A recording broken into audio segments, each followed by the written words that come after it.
Puji Tuhan, Shalom Bapak Ibu Saudara yang terkasih. Selamat sore buat kita semua. Di kesempatan ini kita akan sama-sama belajar katekismus lanjutan yang ke-43 dengan pertanyaannya sebagai berikut. Apakah sakramen atau upacara keagamaan itu? Nah, jawaban buat kita, sakramen atau upacara keagamaan yang diberikan Allah yang dilakukan oleh Yesus, yaitu baptisan atau perjamuan kudus, adalah tanda atau materai yang kelihatan yang menyatukan kita sebagai komunitas iman melalui kematian dan kebangkitan Kristus. Dengan kita melakukannya, Roh Kudus akan semakin teguh menyatakan dan memeteraikan janji-janji Injil kepada kita. Puji Tuhan. Nah, Bapak Ibu Saudara yang saya kasihi, kita akan sama-sama belajar dua jenis sakramen atau upacara orang Kristen. Yang pertama yaitu baptisan. Saya akan bacakan ayat buat kita di dalam Roma pasal 6 ayat 4. Kita telah dikuburkan bersama-sama dengan Dia oleh baptisan dalam kematian, supaya sama seperti Kristus telah dibangkitkan dari antara orang mati oleh kemuliaan Bapa, demikian juga kita akan hidup yang baru, akan mengalami hidup yang baru, Bapak Ibu Saudara. Jadi Bapak Ibu Saudara, ketika kita dibaptis, artinya adalah salah satu langkah awal atau tanda pertobatan orang sejati, sehingga dia akan mengambil bagian dalam kematian dan kebangkitan Kristus. Dan juga dikatakan bahwa dia akan mengalami kehidupan yang baru atau mengalami kehidupan sesudah kematian, Bapak Ibu Saudara.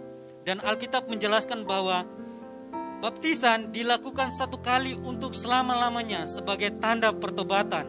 Yang kedua Bapak Ibu Saudara, yaitu perjamuan kudus.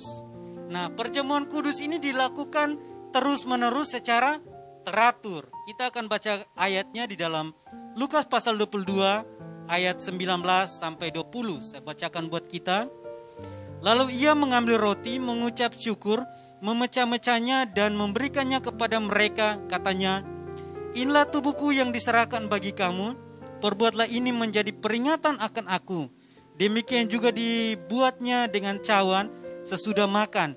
Ia berkata, cawan ini adalah perjanjian baru oleh darahku yang ditumpahkan bagi kamu.